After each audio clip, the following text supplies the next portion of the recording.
Great. So back in the 80s, Stephen King was like the hottest commodity in the literary scene, even more so than today. Like today, every time Stephen King puts out a new book, it's going to get adapted. But like in the 80s, he had a crazy string of 2 years where he put out Cujo, The Dead Zone, Christine, Children of the Corn, Firestarter, Cat's Eye, and Silver Bullet. That's 2 years. And that's both the books and the movies. So the books came out, the movies came out, and that was like, it was only Stephen King for like a long time.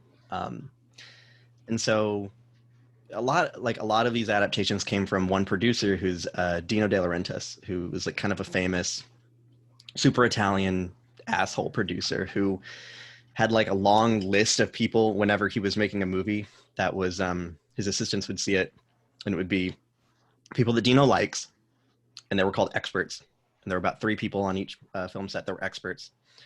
And there were people that Dino would talk to, and they were semi-experts. There were like 4 or 5. There were people that Dino did not know were on the set, and that was basically everybody else. There were the people Dino didn't like, and they were people that you couldn't. There were like people who were very important to the movie, but if Dino was on set, you couldn't let him be around him.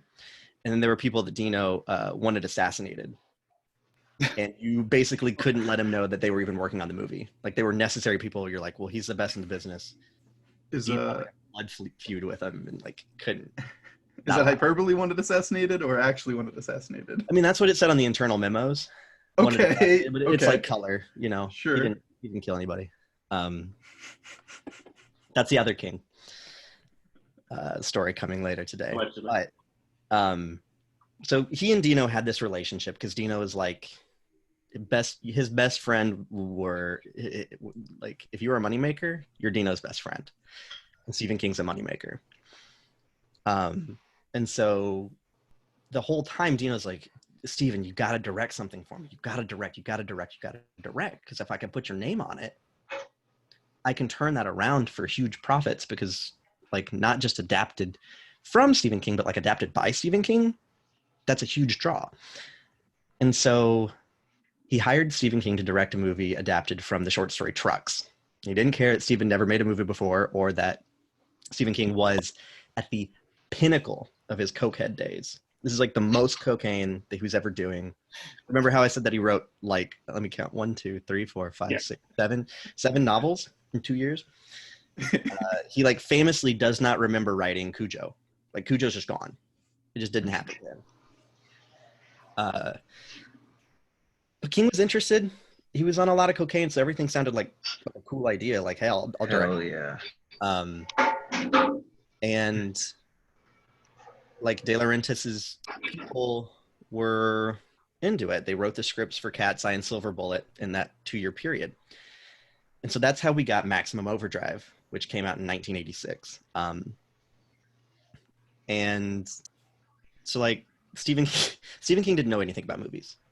He was an ex-English teacher, janitor, and gas station attendant. Like those were his 3 jobs before he became an author.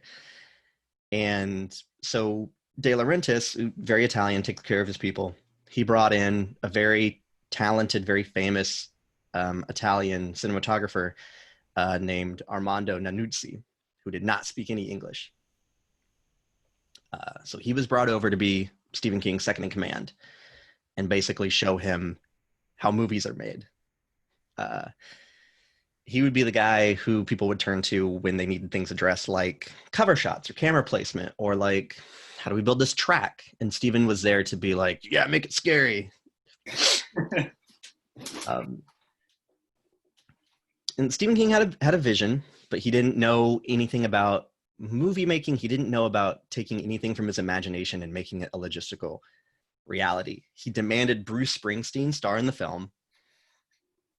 He was like, you know who I want driving that big truck? The Boss. Let's go.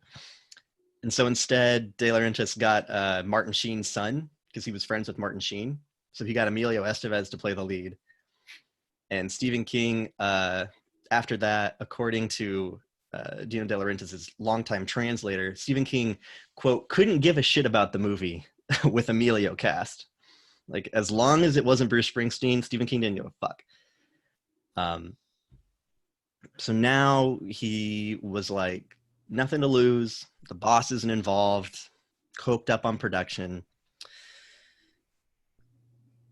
King was in charge of like a very dangerous machine, much like the movie that he was making about trucks and machines coming to life. And De Laurentiis didn't help things because his like MO is making very cheap, very quick movies that like almost inherently turn a profit because they cost so little.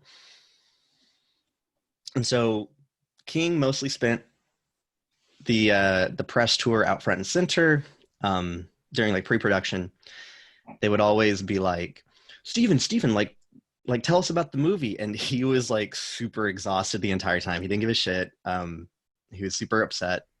They cut one trailer featuring him, and it's him on screen being like, if you want something done right, you got to do it yourself.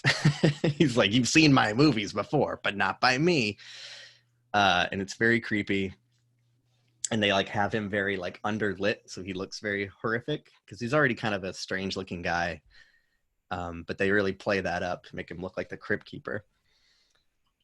But then, like in the middle of production, filming one of like the climactic scenes, the production itself turned into a incredibly bloody affair. There's a scene in the movie where like a living lawnmower is chasing like a kid on a bike. And it's supposed to be like a climax to a long sequence of this kid like riding his bike through a neighborhood where it's just full of, there are like bodies everywhere because the machines have taken over and they're killing everybody. Yeah. So the camera's on the ground and it's kind of got a wooden wedge angling it from below, and a remote controlled lawnmower showing a will of its own is supposed to drive right up to the camera. So it looks like it's, it's coming at the viewer. And so concerned about the lawnmowers like spinning blades, the cinematographer Nanuzzi asked King to take him out. No blades. It's already a remote controlled lawnmower. Like, we don't need it. And King refused. He liked to see that they were shiny when it was driving towards the camera. He liked to see the sun get off the blades. Even if the camera couldn't see it, he liked to see it. Because he's sitting over there. The camera might not catch it, but you see it shining off of it. He wanted it to feel real. He wanted like there to be a real danger because he'd never been on a set before. He didn't know anything about movies. He's like, yeah, it's got to feel dangerous. And so they're shooting it. They call speed, and the lawnmower didn't move. And the effect manager told King that he'd raise the power on the radio control. They try again. So they roll speed, and the lawnmower doesn't move. The effects manager cranks the power on the remote control thing again. Speed. The lawnmower rushes at the camera 5 times faster than they had planned. Gets there way too fast. Gets so close to the camera that the blades start chopping the hard plastic box that covers the lens. Like film cameras have that kind of like shader thing to keep the protective plastic that go in front of the lens that make it a little box in front of it. And Steven didn't cut. He was panicking. And in the few seconds that followed, the out-of-control mower, the actual out-of-control mower in the movie about an out-of-control mower, destroys the camera, eats it up, shifts it up, kills it, and then gets to the wooden wedge, starts chopping that up, splinters it instantly, and a wood chip shoots out 5 meters back, right into Nanuzzi's right eye. Holy shit. Blood everywhere, production halted. The translator remembers Nanuzzi whispering, "Tienimi la mano, io non parlo inglés," in the emergency helicopter, which is, "Hold my hand, I do not speak English." And he lost his eye later that day. They had to take the whole thing out. Holy crap. So he ended up suing Stephen King. Because as a cinematographer who you lose your eye, kind of out of work. So he sued Stephen King for all of his future work, settled out of court. People believe it was in the 8 figures when they settled. But But that's the last movie Steven ever directed. He then swore off production. He's in like interviews afterwards, has always talked about, he's like, I'll never do it again. The first time didn't go super hot. He was like, yeah, I was doing a lot of drugs, but like, I don't have what it takes. Like, I know in my heart, I don't have what it takes. But now he's like being considered to direct more of his TV stuff. Like, people are being like, Steven, it's time, you can come back. And now I'm wondering, like, what's the next Stephen King story that's going to come to life because he's in charge. So that's Stephen King. That's how Stephen King's first directorial effort went. You said that like when he produced all those novels, he was just on a massive amount of cocaine or whatever, which really makes me call into question your production of 10,000 works last year and how you were able to do that many. That's because I'm on Twitter. Okay. That's my own cocaine is getting social feedback. That's all I need. Also, my works pay, I think, 1/10,000th of whatever Steven was getting for his novels, so I really gotta pick the pace up. So yeah, that's all my Stephen King stuff. We can move on to the next King, unless anybody else has any questions about Steven or the production of Maximum Overdrive.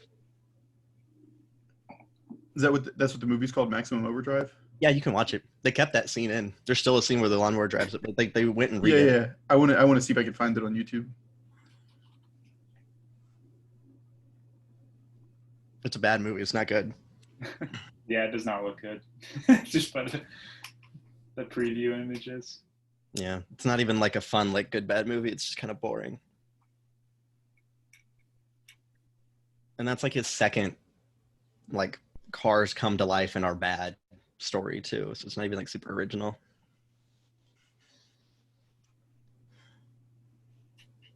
All right. If there's no questions about Stephen King, we'll move on to the Tiger King. Hell yeah. So, how many of y'all have watched the Tiger King on Netflix? Yes. 3 episodes. I haven't had a chance to see it yet. I've seen almost the entire thing. It is wild.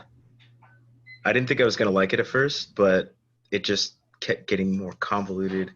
It got deeper and deeper and deeper, and I was like, oh my God, what is An this? addictive train wreck, Urbane. An addictive train wreck. I know. But yes, to effectively answer your question. We got a majority, at least. Okay, so this is a story about how I met Joe Exotic in college and how I had a job interview with him. So before Joe Exotic was like Netflix's The Tiger King, he was kind of an Oklahoma like folk legend almost. He was like the weird, like every college campus has like a weird urban legend guy. And for the University of Oklahoma, it was Joe Exotic, because on the highway in between the University of Oklahoma and Norman and Dallas, which is where a lot of people came from to go to the school there, you had to pass by a small town called Wynnewood, Oklahoma. And there was one billboard next to the exit for Wynnewood for the Greater Wynnewood Exotic Animal Park. And it was 2 tigers and Joe Exotic like photoshopped in between them. And it said exit now for the Greater Wynnewood Exotic Animal Park, or the GW Exotic Animal Park. And so I was like a business major, minoring in film. And so I was on like email blasts for like internships for the school. And so one year, it was my sophomore year, and it was heading into summer. So people were like looking for summer internships. And get an email blast that was like, well, we're making a reality show about the GW Exotic Animal Park. And so I emailed my resume and I said, hey, I don't really have any production experience. I've worked on short films, but I'm interested. Like, I'd like to, see what it's about. And so the producer emailed me and he said, yeah, we'll have an interview, come down to the park. So I'd never been there. I didn't know anybody that had been there. So I like turned off the highway. I drove down there, and I like passed this place all the time because I was going down to Dallas to see my family. And so I knew where it was, but I never pulled off. And you pull off, and it's like this gravel road that takes you to like, you know how there were like it was like mesh wire fences in front of like industrial plants and stuff like that, where it's like a bunch of like white gravel gate and then white gravel and then like some buildings behind it. It was like that. Like you pull up to there and like you have to open up a weird metal gate to get in, which is like not something you want to see at a zoo. So I pull up and like park on the gravel and go in, and the producer is there. He's like a little shorter than me and like maybe 40, and he's wearing like a long black leather trench coat. And I'm like, oh man, this guy's super LA, because no one wears a big leather trench coat in Oklahoma. And I guess probably not in LA either. I was a sophomore. I didn't know anything.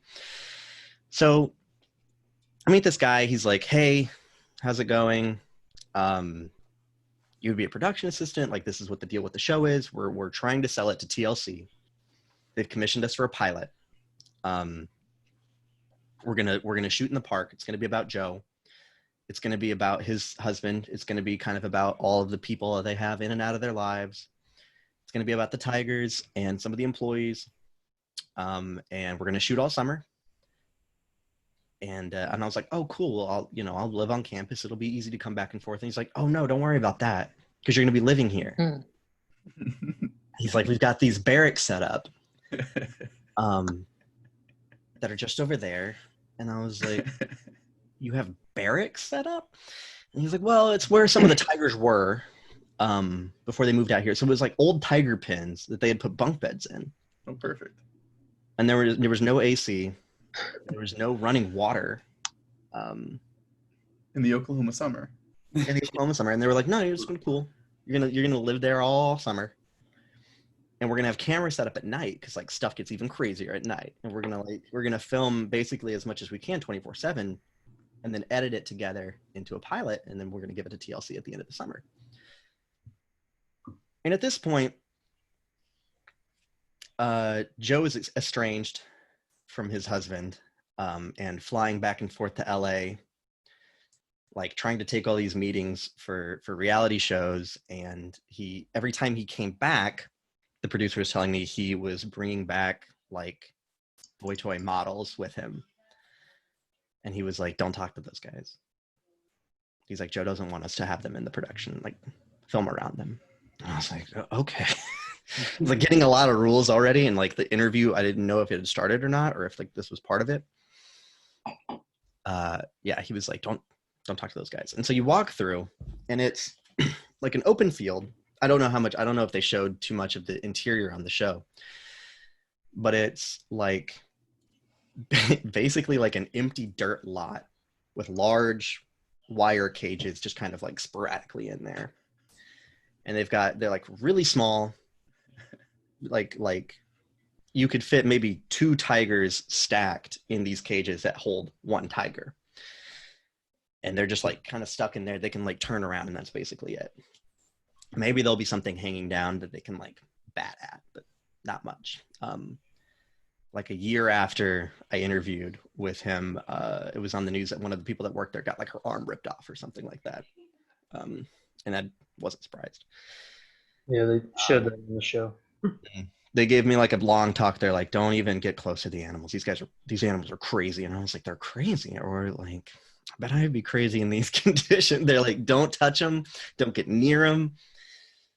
There's like a long path that you have to stay away from. But it was very clear that we were not going to be filming the animals much. It was mostly going to be film Joe and like try to catch him doing something bad shit, because it was gonna happen. It was coming. And so the tour went around the facility. It's pretty small. It was just the barracks, a couple tigers, and then like Joe's office. And so he was like, okay, you've seen the area. So, all right, now you're going to meet Joe. And I was like, what? He's like, okay, come on in. So I come in and he's just like sitting at a desk with like his legs up. And he's wearing these like, he's got the bleach blonde mullet. He's got the goatee, like everything. Like he looks just like that. But he's got these fucking Steve Irwin, like porn parody, like khaki shorts on, like real little tight ass shorts. And he's just like kicked his legs up. And I'm in here. And so he rolls his rolling chair around and he's like, okay, sit down, crazy voice.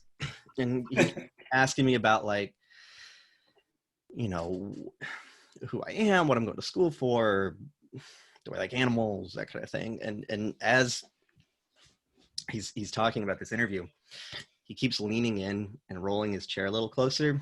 And eventually he puts his hand on my leg and I'm like, all right. And then I kind of like back off a little bit and he's like, okay, all right.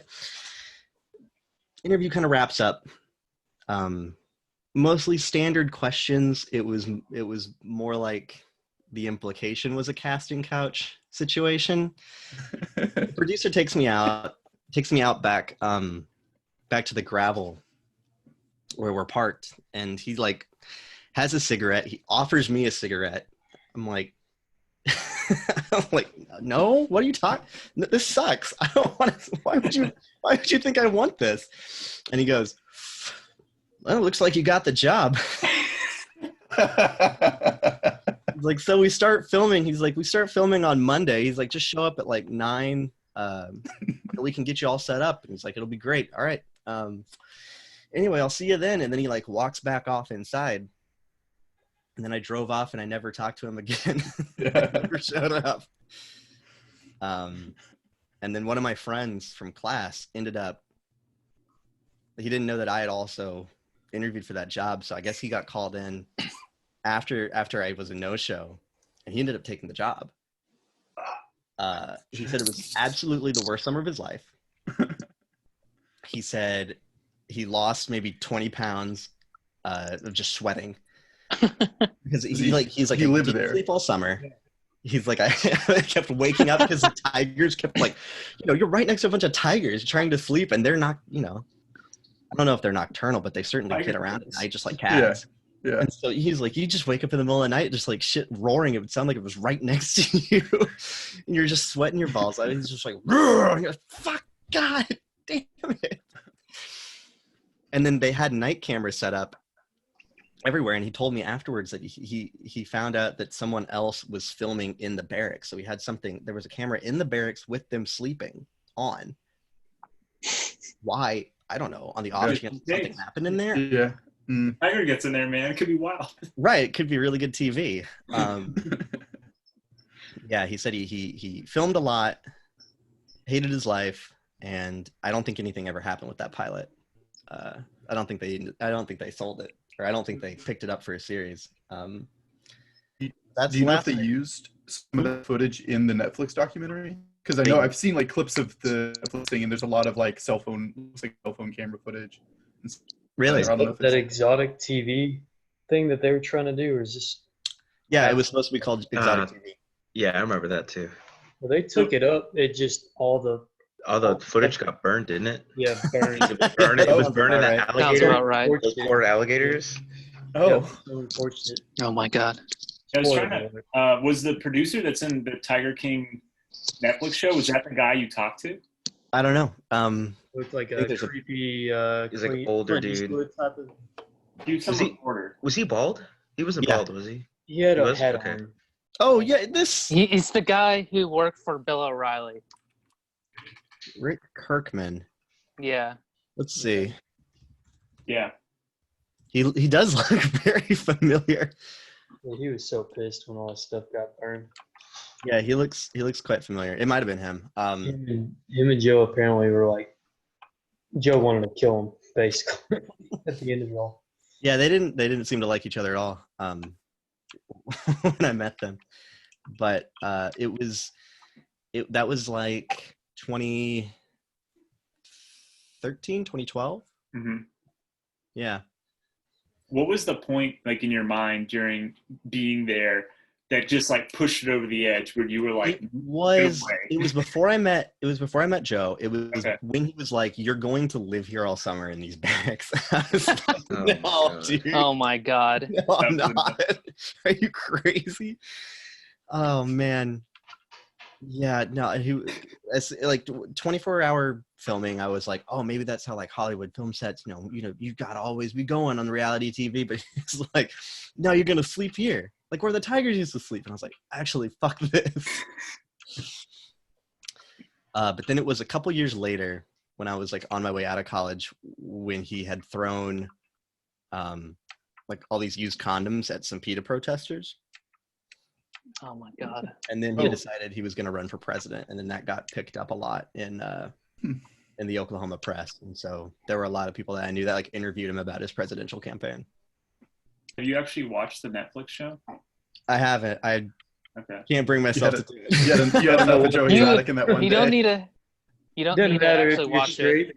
He can give you enough drugs to make you think you're gay. Apparently. Oh my God.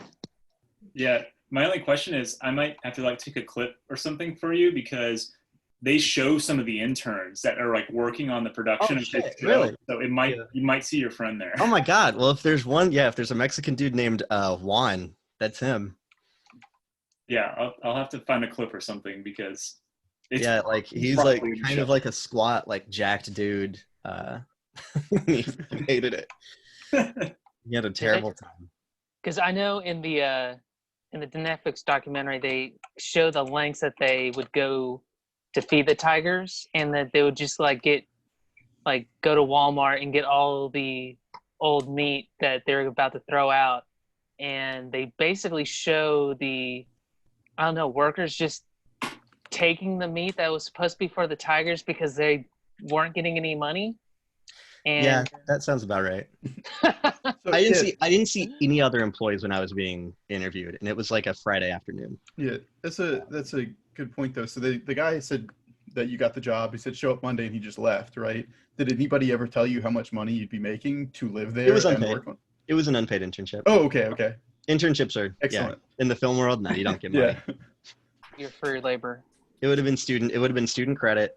He had enough clout with the university to get on that email blast list somehow. Local businessman. Yeah, basically. But I think it was probably just because it was the producer. Maybe he could show some documentation from TLC or whatever that like we got the pickup money to make the pilot at least. But yeah, they were the least happy animals I've ever seen. It was a terrible looking establishment. It really did look like someone's like trashy trailer park backyard. You just dropped a couple metal cages in the back, and that's it. And then I think the husband that he was estranged from at that time ended up like missing and presumed dead. He had more. Well, he had 3 husbands in the documentary. Yeah, it's hard to say. One of them ran off to be with the chick the lady that he got pregnant, who was also working at the zoo. They moved, and then the other one killed himself, and then he I think found that might be the one. Well, yeah, I guess that's the one. Then yeah, I think he. Well, I don't know. Patrick, I just spoiled a lot of the documentaries. So I am not terribly concerned. Okay. Well, yeah. It's the journey that counts. Yeah, it really is. But yeah, he had 3 husbands in total on that Netflix doc. Good Lord. It's a lot of husbands. I remember there was because he kept talking about, flying the people in and out. And I remember him being like, yeah, a lot of these models are straight, and they're just here because, Yep. They know that this guy's he's got money and he's going to be on TV, so they're just here. That's exactly what both of them said. I'm not gay. I'm straight. But tigers. Where's my pot? Yeah. Oh man, I can imagine. But that's my tale of 2 kings. So good. That's all I got. It's not as in depth. I don't have any slides. Just a couple stories. No, dude, that's awesome. I appreciate you telling taking the time to tell a story. It's fucking cool. Yeah, I'm glad I didn't have to do literally any preparation at all. It feels good. I think this picture I'm applies to jealous. both stories. Yeah. Right? It's pretty nice. This is a custom illustration that was made for my telling of the prior king story. Oh yeah. Yeah.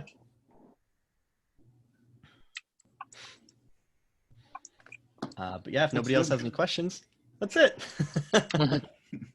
Cool. I had no further relationship with Joe Exotic, and I'm pretty happy about it. But when they announced that Netflix doc, I was pissed that they didn't interview me. I was like, I could have been a badass talking head on that. It's okay. He's where I live. He's locked up where I live, so it's kind of like, oh, I know where that part where that jail is, where he's on waiting trial for. Where he's dying of coronavirus. Yeah. Yeah. It's probably fine. It's probably for the best. He's a bad guy.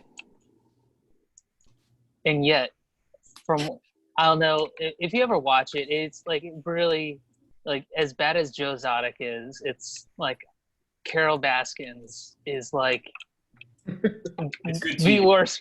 It's so good. Yeah, I think Tail. anybody in the big cat world, I think, is probably pretty fucked up to start off with, because like that's not something you get into as a regular They've all got major baggage. person.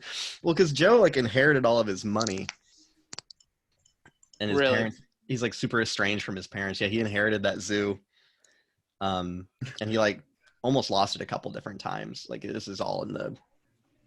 It was all just like local oddity news. So anytime anything happened with it, like all the Oklahoma papers and TV stations would pick it up. And it would be like, Joe Exotic going to lose this over bankruptcy.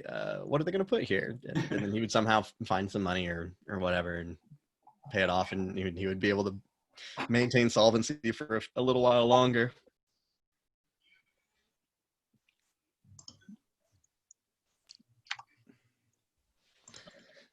Cool. Yeah, I'll go ahead and stop. Who's going to be next? Yeah, who's next? We need another presenter. Oh god. I'll have to do slides. I'm I'm thinking. gonna- I'll I'm think gonna